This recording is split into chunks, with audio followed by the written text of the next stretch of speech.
Hi, hello, welcome. I am going to attempt to rank all of my Pat McGrath palettes. I have 10 motherships, so it'll mostly be motherships, but I am gonna throw in my other palettes in the mix, just because I do actually value some of those above some of the motherships that I have. And I know those are popular because they're a lot cheaper, so a lot of people have at least a few of those.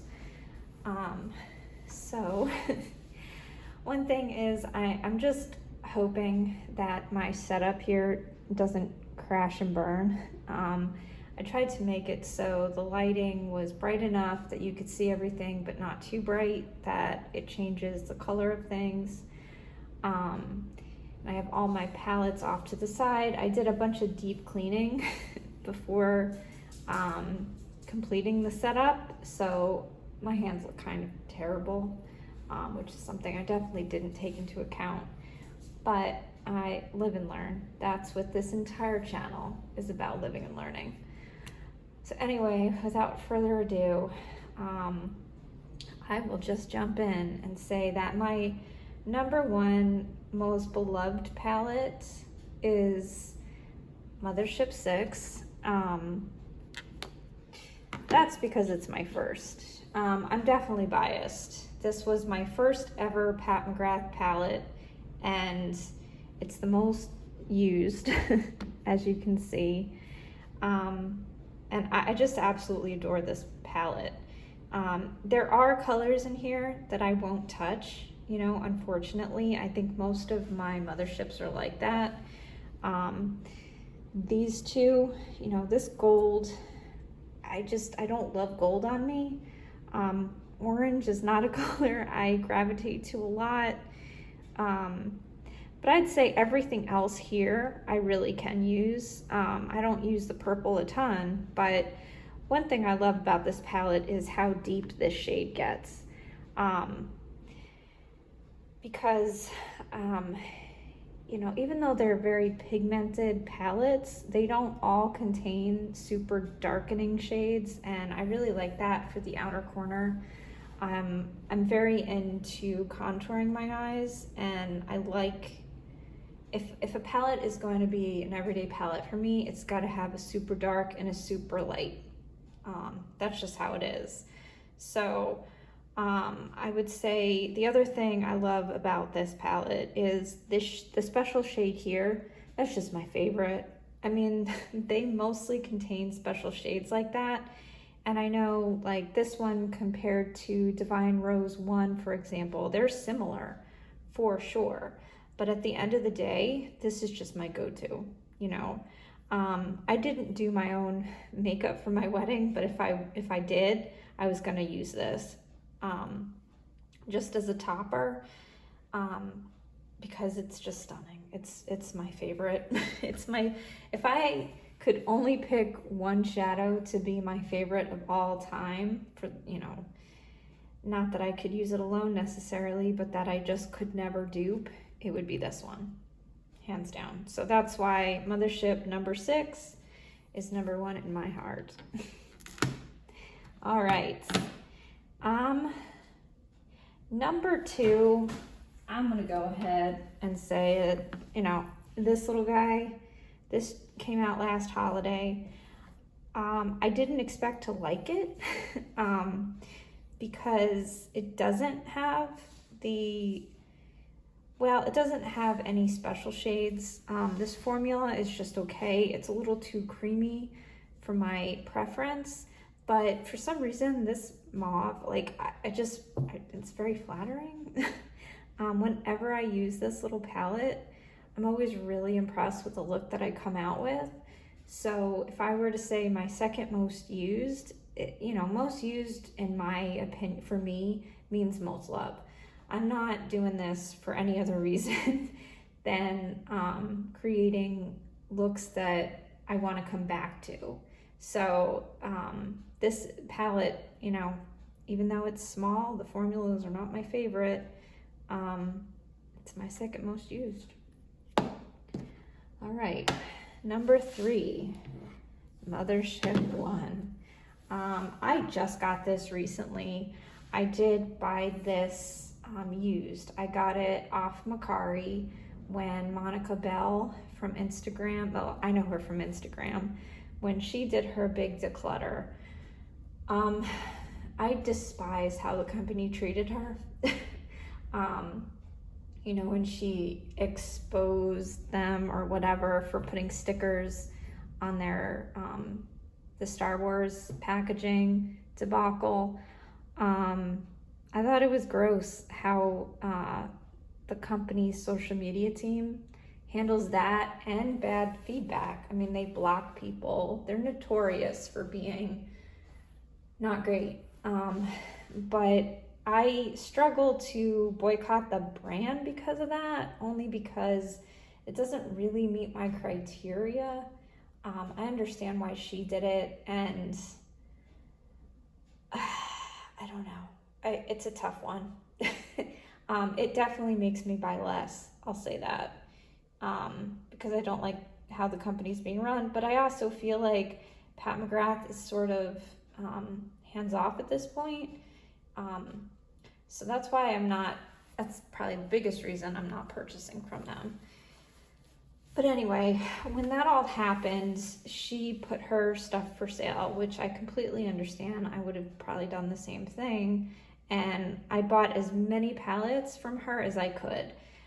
One, just because, I don't know, I really like her and I wanted her to get some money back for her investment.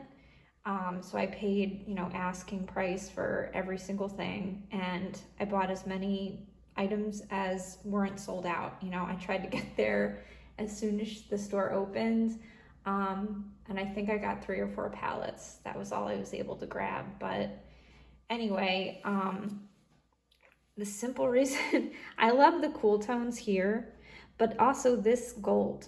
I'm not somebody who likes gold on me. I don't wear gold jewelry.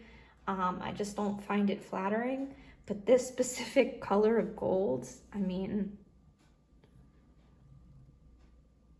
it's just stunning.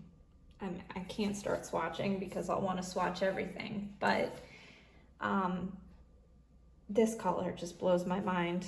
And I also like the cool tone mattes. So for me, this is another very useful palette. I do have eye looks with all of these palettes, and I'm going to try at the end to insert some pictures from my Instagram. I've gone to great lengths to keep up with my Instagram over the past year and a half. I have over 1,000 posts. I've really tried to document everything so I could go back to it. So it would be a resource that I could pull from if I ever decided to start making videos. You know, so I don't know how many people are even going to see this. I don't know if it's worth it for me to go through and pull looks from each and every palette, but maybe at the end I'll just pull some of my favorites and put them side by side with the palette so you can get an idea. That and, you know, swatches. I'm pretty sure I have swatches for all of them. Actually, in editing, I will try to insert the swatches if it's not too overwhelming. I'm not sure how many photos that'll end up being, but I will do my best to do that because I do find that helpful for sure. All right, anyway, let's see. Number 3 or 4, Midnight Seduction, Mothership number 10. Okay, yeah, this to me, I don't, there's nothing that specifically stands out about this palette. It's just every single time I use it without fail, I like the look. It's kind of as simple as that. You know, I will say the formula is not necessarily my favorite. Some of these are super soft. There's a good amount of fallout and all of that, but yeah, at the end of the day, it just makes beautiful looks. One of the things I noticed with Pat McGrath shadows in general is that when I'm doing them, my socks are not always blown off, but as soon as I'm done and when everything is, you know, come together and I look at the finished look, I'm just always impressed. That's why for me, you know, as much as indie shadows are more exciting in so many ways, and they're innovative, and you know, they're taking risks and they're trying to do the things that, you know, old Pat McGrath Labs used to do. So that's where my heart is these days. These just perform in a league of their own. And because of that, I will always cherish these palettes, even if I can't get excited for them currently. You know, like I've never used this palette and come up with a bad look. Everything blends seamlessly. Yeah, and it's not unique. You know, it's pink and gold, but I don't know. I really like this palette. And it's frequency of use. You know, this doesn't have any specific standouts, but this is one that I'm gonna grab when I want a pretty look. So that's that. All right. Now we have Divine Rose 1. Again, this, you know, some of these are actually a little dusty. I have to say, I like the colors more than I like I don't know. The performance of this was lacking for me, slightly, just because some of, like this shade is really dry. That could just be my palette, I don't know. But this special shade is stunning. And you know, this pinky gold just takes me back to high school, because I only had one look and I wore it every single day.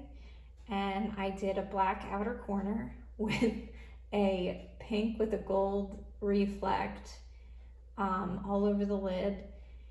And I don't even know who made that shadow, but it reminds me of this. And there's a lot of nostalgia there. I think it's pretty flattering. You know, bridal tones, very everyday, but elevated, I would say. This is just, you know, a fail-safe type of palette. I'd say it's safe for almost anybody to pick this up and find something to use. Then we have Utopian Dream. For me, again, it's the special shades. You know, I wish this was deeper. This is a good example of something being close, but not exactly what I look for. This shade, I don't find it the most flattering, but it is nice to have colorful mattes in a formula that, you know, I know will work for the most part. And I've been able to use it, you know, subtly to bring some more color. I just used this palette the other day because I was looking for, you know, a spring look. And, you know, like this gold, I'll never wear. I hate this multi-chrome. I just think, I know the oil spill, you know, and if I was younger or had different skin tone, or, you know, didn't have hooded eyes, I don't know. I mean, if a couple of things in my life were different, maybe I could get some use out of this. I like grungy on other people. I don't know that I can pull it off anymore, but because of that, like, I'll never use that shade. But these toppers are stunning, and this palette as a whole is one that I do keep coming back to. All right. Next, I'm putting my liquid shadows. And honestly, I think I should put them higher. I'm only not putting them higher because I don't reach for them at the end of the day as much as I think I should. But I have Luna Rose and Divine Champagne. And, you know, every time I use these, I don't know, they dry down to a powdery finish, and they blend with powder shadows so well. I I love the eye looks that I end up with whenever I use these. So these are all the ones that I would say I couldn't live without. Like if my collection disappeared overnight, this is what I would purchase first. Everything from this point forward, I'm not mad that I have, but I wouldn't run out and replace them. So here we have Bronze Seduction, I believe. It's getting a little foggy, but okay. I like this palette. I don't love red on me. You know, these aren't necessarily the tones that I find the most flattering, but you know, I like these browns. I like this shade a lot. I do have dupes of this within my Pat McGrath collection, so this dark like eggplant color, I do really like that a lot. And I find this to be super unique. You know, so if I'm looking for something outside the box, or if I'm in a rut and I want to get excited about makeup again, this is a palette that I can go to for that. This duochrome is just really light, and it's in the baked formula. It goes on really, I don't know. It's not a thick duochrome. That's what I dislike about most duochromes. This formula is more similar to the thinness of the Glaminatrix, which is why I like those so much. It's just beautiful and super unique. So because of that, I love this palette. I've abandoning numbering, but I'll try to do that in a still photo. Okay, I forgot the name, but this is Mothership 3. You know, I feel like, unfortunately with this one, I really only like these two shades. I like the black. When I first picked this up, I bought it for these two because I didn't have a black by Pat McGrath. I do now, so I don't need this one, but at the time I didn't, so that's why I really wanted it. You know, this green is fun. It's a black based duochrome with a purple shift, but I have better versions of this now, and you know, in formulas without the base that sort of takes over. I feel like, you know, a lot of duochromes with black bases, they say the problem is that the pigment like gets dusted away and the black base is all that's left. That's not really what happens with this, unless you rub it, as you can see. But I do think on, you know, my fair skin, it takes over the look and it's just too dark. It's not, because of that, it's not flattering. These two shades here, they're pretty, but I don't think they're so unique. I mean, they're unique enough that I'm happy I have this palette and I do use it because of these two shades. They're just not enough, they don't stand out enough that I would actually part with the money again. All right, I got cut off, I'm not sure, but okay, I'll put it this way. I wouldn't pay full price for any Mothership today, period, end of story. So, you know, if they do go to $150 a pop now, I will not be partaking in that. But, you know, either the website, I got a lot of these as a 4-palette bundle, so it made them on sale about $70 a piece. So that's part of why I was able to complete my collection, is because I never paid. For most of them, I paid between $70 and $80. A couple of them I got on Macari, but you know, to me they're worth that. But you know, at this point, now that I played with this palette, I don't think I would repurchase it, unless it was 50% off, then I would, because these shades are pretty, and I'm gonna play with this palette, you know, every once in a while. All right, so next up, this was holiday, I think 2 years ago. I bought it because I thought it would be fun for New Year's. Well, that was the first time she came out with these little palettes in this formula.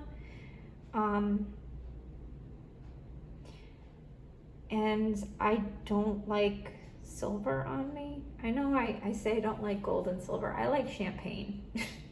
I like this tone on me. I don't like this tone. I just don't find it flattering. Yeah, this one should have gone after the next one. Yeah. You know, I'll play with this from time to time because it is so unique, but yeah, I don't like this palette. I think it should have gone lower in the rankings, actually. This was the same thing, just in pink.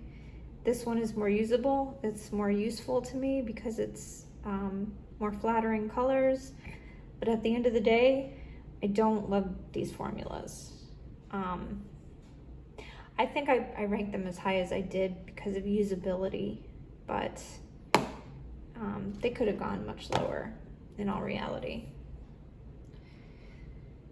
All right, next I think,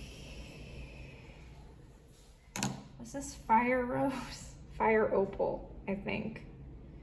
This was one of the ones I got on Macari for this shade exclusively.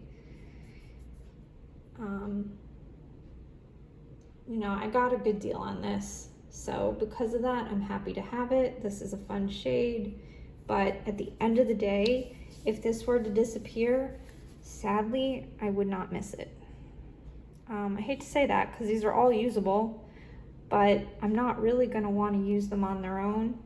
When it really comes down to it, I'm still gonna wanna grab another palette, so it makes it less convenient.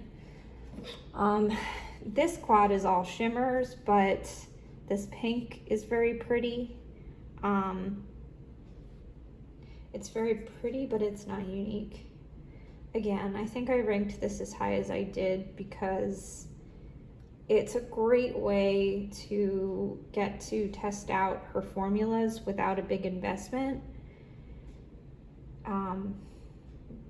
But this being the most special shade, I just don't think it makes it special enough. Yeah, we're getting close to the regrets part of the video.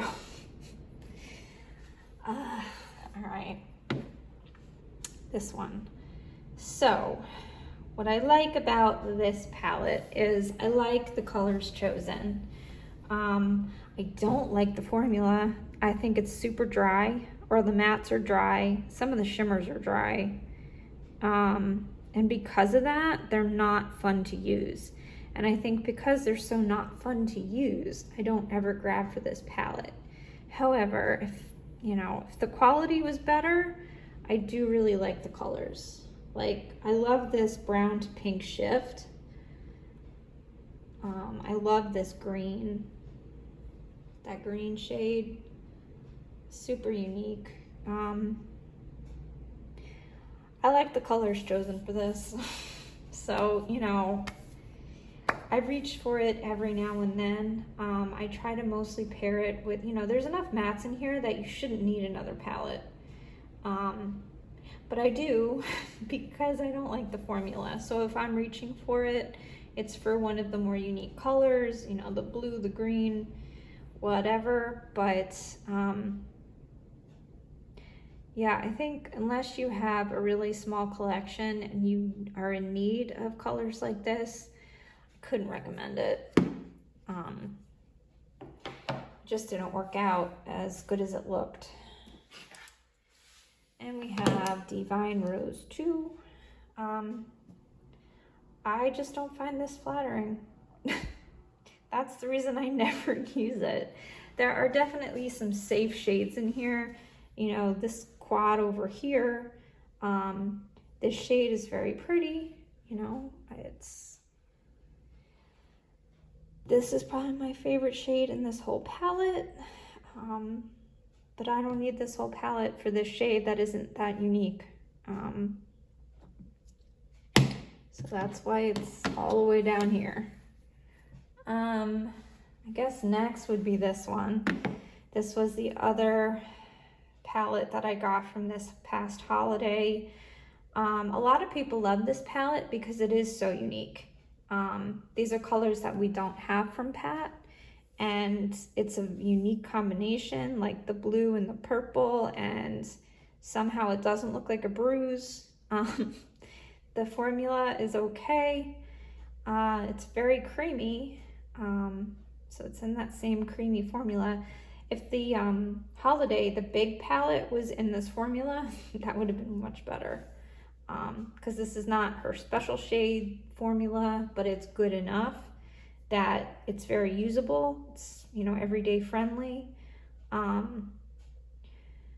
anyway, the formula is good. The color story just, it doesn't work on my skin tone. So it's really only knocked because of that. All right, now we're nearing the end. This palette. I think this is Mothership 4. The one Subversive. Yeah, this is Subversive. That much I know. It's fun. I don't like this color on me. I know a lot of people like this palette for this unique yellow shade. It's yellow green. I don't like the color on me. I think, you know, this sparkly black, that's cool. It's super grungy, and if I were going for really grungy, this is a palette that I would definitely try to attempt a look with, especially with this super unique blue. It's a blue with a pink shift. This is very pretty. This duochrome blue pink shift, it's gorgeous. It really is. And it's light enough that I can get away with it. Blue still is not, it's not my best color. But if I was going for a really innovative, out of the box look, this palette would be inspiring to me. That's something I do like about these palettes. They challenge my creativity, and they help me because I'm not necessarily the biggest artist naturally. So I find them to really help me come up with things. If I don't let myself lean on any other matte palettes and I just have these, you know, I think, you know, they're inspiring, and that in and of itself is worth something to me. You know, these colors are very pretty too. So at the end of the day, I really don't hate this palette. It's one that I would look forward to having again if I lost it, but I really did rank these honestly based on use. So it's one of my least used, unfortunately, because I'm not that creative, I guess. All right, last Mothership. This is everybody's last Mothership. Decadence.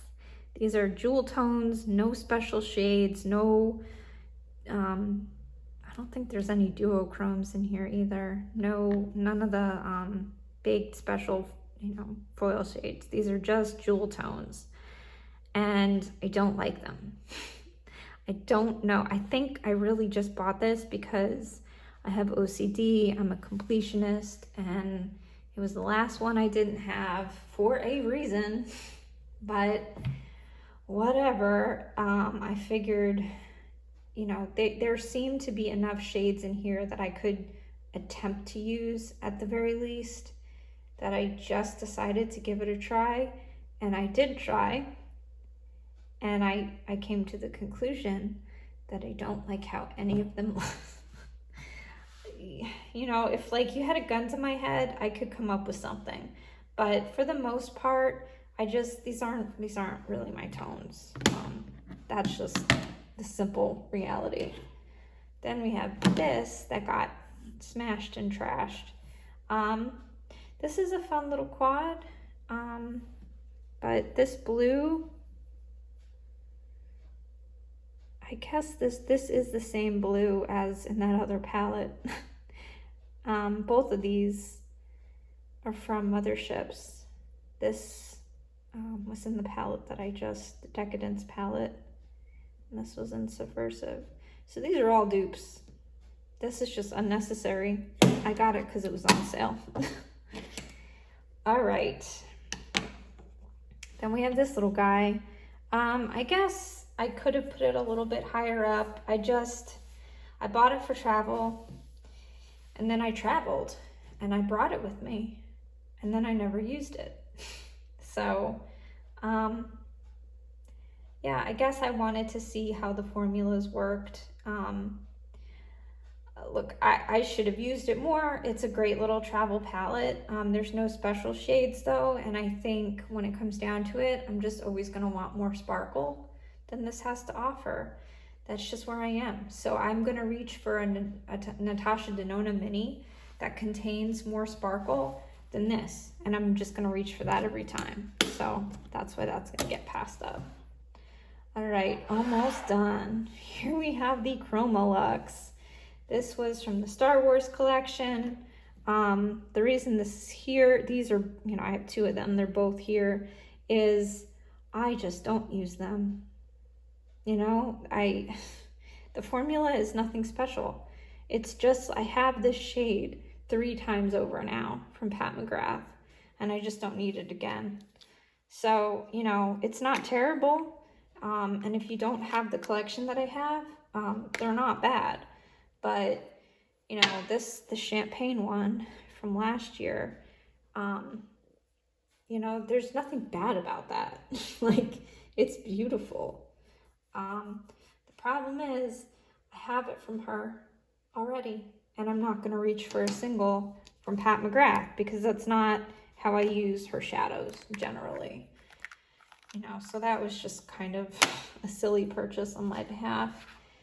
This, I don't know anything about this. This was like $5 or $10, I think, which is the entire reason I got it.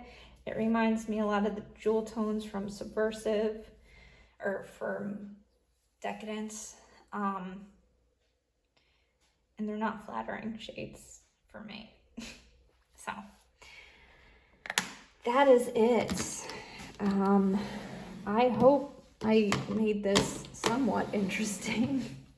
I hope to get better at this every time I do it, because I think my indie shadows are going to be interesting. I think those are the most fun to see from anybody because they're the most unique and unexpected. And, you know, everybody has a little bit of a variety, and it's fun to crowdsource information when it comes to the indie market. So I really started with this one because I thought it would be the easiest, and I'd get my feet wet, and then I'll do Natasha Denona and Busy Art next. And by the time I get to video number 3, hopefully this will be a little bit more watchable. But that being said, if you stuck with me through this, you're amazing, and I appreciate it so much. And I hope you have an absolutely beautiful week.